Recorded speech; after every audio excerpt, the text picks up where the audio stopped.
Oasis, obrolan seputar Islam. Hanya di Start 102,6 FM. Bekerja sama dengan program studi manajemen dakwah Stein Mandailing Natal.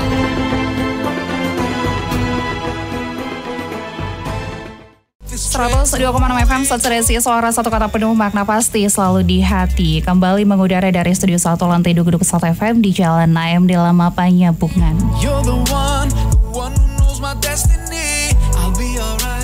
Pagi Madinah pagi sahabat Sat FM. Kita kembali menghadirkan ya obrolan seputar Islam atau Oasis. Ini tuh acara yang bekerja sama dengan Stein Mandailing Natal. Ini hadir setiap hari Jumat di jam 10 sampai dengan jam 11 waktu Indonesia bagian Barat.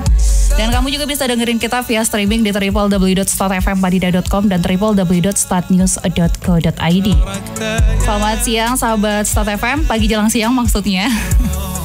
Obrolan seputar Islam. Kali ini kita akan membahas mengenai merintis bisnis syariah sejak usia muda. Dengan tema ini kita sudah kehadiran narasumber yaitu dari dosen program studi manajemen bisnis syariah Stein Mandailing Natal, Bapak Andi Hakim MM. Selamat pagi Bapak. Pagi, Assalamualaikum warahmatullahi wabarakatuh. Sehat dong Pak ya? Sehat, Alhamdulillah. Sehat. Nah di hari ini baru tahun baru harus sehat karena semuanya baru ya kan, bukan hanya tanggalnya aja yang baru. Presenternya juga di sini baru ya untuk 2023 kita coba saja. Ini saya juga pembuka apa nih? Minggu pertama apa namanya? Di Januari. Masih di Januari ya. Nah, ini apa namanya? Harus semangat baru, harus semuanya barulah intinya seperti itu. Agak berbeda sedikit ya. Oke, untuk hari ini merintis bisnis syariah sejak usia muda. Seperti apa sih itu Pak? Saya mulai dengan pentingnya saat ini kita punya bisnis ya. Jadi kalau saya izinkan saya mengambil data sedikit ya sebelum akan saya sampaikan lebih jauh nanti. Menurut PBB ya bahwa ukuran satu negara itu menjadi negara yang maju manakala ada jumlah entrepreneur ya atau pengusahanya dalam satu negara itu minimal 2% dari total seluruh penduduk. Nah, memang saat ini angka 2% itu ya yang terakhir saya lihat 2018 kalau saya tidak salah kita sudah 3,8 mau ke 4 menuju ke 5. Artinya memang secara data ya menurut apa yang disampaikan oleh PBB kita sudah di atas 2%. Cuma memang tidak bisa dipungkiri angka yang 3,7-3,8% itu kalau kita bandingkan dengan negara-negara ASEAN misalnya ya. Negara ASEAN yang terdekat Malaysia sudah 7%, Singapura 12%, ya Thailand 6-7%. Kita juga masih jauh tertinggal. Nah, di kondisi ekonomi Indonesia yang saat ini ya yang prediksi banyak pengamat nih 2023 itu kan katanya ancaman resesi di depan mata. Kemudian kondisi global yang semakin tidak karuan. Faktor perang ya antara Rusia dan Ukraina yang kita sama-sama tahu bahwa negara Ukraina itu adalah negara salah satu penghasil gandum terbesar di dunia gitu. Nah, yang kita tahu sama-sama bahwa tidak bisa sebagai makanan utama ya di beberapa negara itu membutuhkan gandum. Bahkan di Indonesia saat ini kita sadari atau tidak, kita sukai atau tidak, gandum sebenarnya sudah menjadi makanan pokok kedua ini untuk kita. Kenapa saya bilang seperti itu? Karena jujur kita akui sama-sama ya, makanan pokok kedua orang Indonesia ini sebenarnya mie instan gitu loh. Iya benar banget. Mie instan ya. Dari mana dapatnya mie instan? Bukan dari beras ya. Mie instan itu dihasilkan dari gandum dan gandum itu tidak bisa hidup, tidak bisa tumbuh di negara kita gitu ya, yang mengandalkan padi sebagai sumber makanan pokok. Nah, oleh sebab itu melihat kondisi ekonomi global yang diprediksi akan semakin sulit ya, resesi di depan mata. Solusi yang bisa ditawarkan ya untuk membuat bangsa ini tetap eksis, tetap bertahan di dalam berkegiatan ekonomi adalah dengan bisnis, dengan usaha ya. Kenapa gitu? Saya kasih tahu nih, ini khususnya saya sengaja mengambil topik itu usia muda gitu ya. Kenapa sih pentingnya bisnis gitu ya? Yang pertama, kita akan bicara profit ya. Kalau kita bicara bisnis, tentu saja profit duluan ya yang dipikirin. Umumnya kan begitu ya. Tentu saja yang kita harapkan adalah profit ya. Bagaimanapun ya namanya usaha, bisnis itu pasti harus profitable.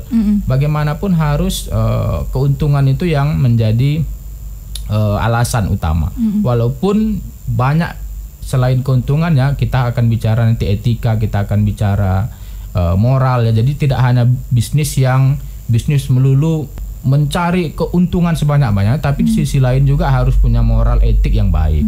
Nah, yang pertama itu ya, kalau kita berbisnis yang paling menjadi alasan utama adalah tentu saja keuntungannya. Yang kedua ya, suka atau tidak, mau kita pungkir atau tidak, dengan kita punya penghasilan, dengan kita punya bisnis, dengan kita punya usaha, itu bisa meningkatkan status sosial kita. Iya, karena sekarang kalau ada uang, status sosialnya jadi tinggi ya kan. Ya, itu saya pikir anak-anak muda nggak usah diajari lah yang seperti itu ya. Yang punya uang ya, yang pasti punya penghasilan pasti punya status sosial yang dianggap sebagai mata orang awam lah ya, itu pasti menaikkan status sosialnya. Iya, itu alasan yang kedua.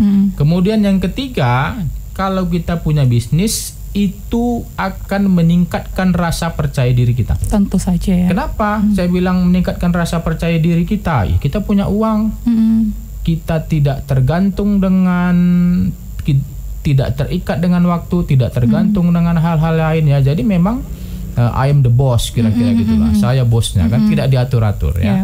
Jadi dengan kita bisnis ya, maka akan meningkat rasa percaya diri kita. Yang keempat, nah, dengan kita berbisnis saat ini ya, kita akan bisa lebih mengenal perkembangan teknologi yang mutakhir ya.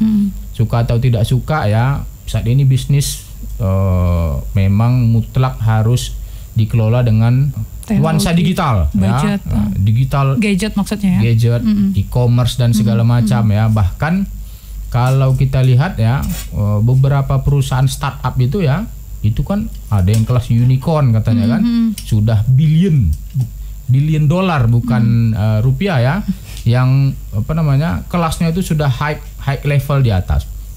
Jadi dengan kita berbisnis, kita akan mengenal perkembangan teknologi lebih maju. Nah, ini yang paling penting. Kalau kita bisnis ya, mulailah berlatih, memulainya pada saat usia masih sangat muda. Ya, nanti saya akan sampaikan juga beberapa contoh-contoh pengusaha yang banyak sekali memulai bisnisnya itu dari usia muda. Ya. Nah, ini yang paling penting, yang terakhir, yang harus disadari orang muda ya, tidak saja sebenarnya orang muda, tapi juga pemerintah daerah, pemerintah provinsi, atau mungkin pemerintah pusat, yang sebenarnya ini sudah beberapa tahun yang lalu sebenarnya sudah menjadi bahan perbincangan ya, yang disebut sebagai bonus demografi. Nah, apa sih bonus demografi itu? Kan kira-kira gitu ya. Bonus demografi itu menurut teorinya Wong Bin tahun 2003 ya, adalah kondisi keuntungan ekonomis yang disebabkan karena menurunnya rasio fertilitas jangka panjang. Ya. Apa maksudnya? Karena keberhasilan program KB ya, keluarga berencana yang bertahun-tahun ya dikelola oleh bangsa kita ini, menghasilkan keuntungan yang akan sama-sama kita nikmati pada saat 2030 sampai dengan 2045 ya. Jadi kira-kira 100 tahun umur bangsa ini. Dan bonus demografi ini ya, itu menurut beberapa catatan hanya 1 kali dalam sejarah bangsa di seluruh dunia.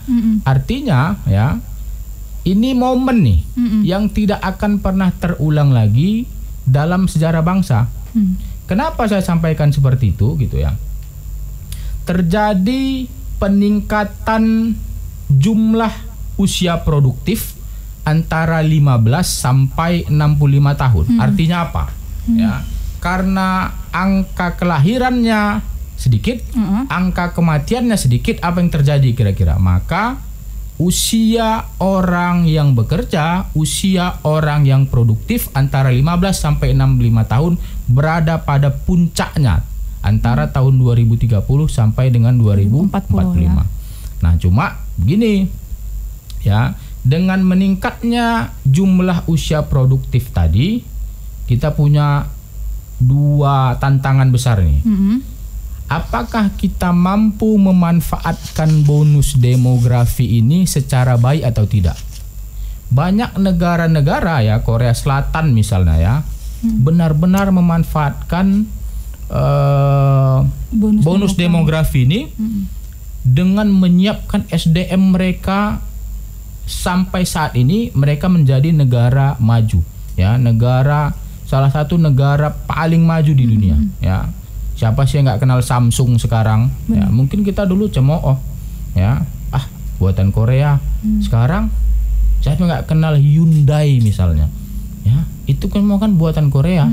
Ya, jadi mereka benar-benar menyiapkan sumber daya manusia mereka.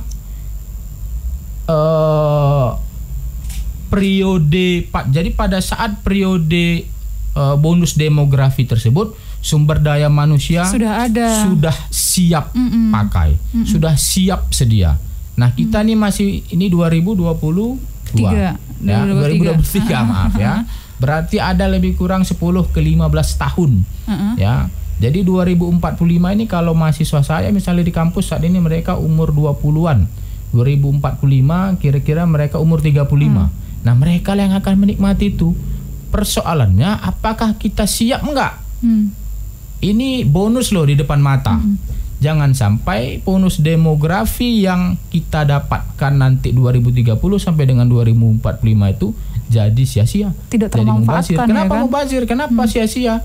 Karena sumber daya manusianya tidak disiapkan saat ini. Ya, jadi kita sekarang masih masa persiapan sumber dayanya. Iya, Indonesia ini kan masih kita misalnya dari sisi pendidikan lah, kurikulum Merdeka Belajar gitu ya.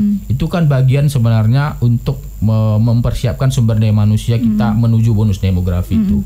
Banyak metode-metode lain sebenarnya yang bisa disiapkan oleh tidak saja dari sektor pendidikan sebenarnya ya. Komunikasi, kemudian teknologi dan segala macam perangkat-perangkat canggih dan segala macam sebenarnya harus kita siapkan. Nah, persoalannya kadang-kadang SDM kita sendiri gitu loh. Mulai dari level ya mahasiswa saya lah, seperti saya sampaikan tadi 20 sampai 2000 umur 20 sampai 2045. Mereka umur 35. Jadi kan sebenarnya ya mereka lah yang akan menikmati bonus demografi itu nanti. Dan mereka harus disiapkan dari sekarang. Harus disiapkan saat ini ya. Jadi peluang bisnis itu salah satunya ya.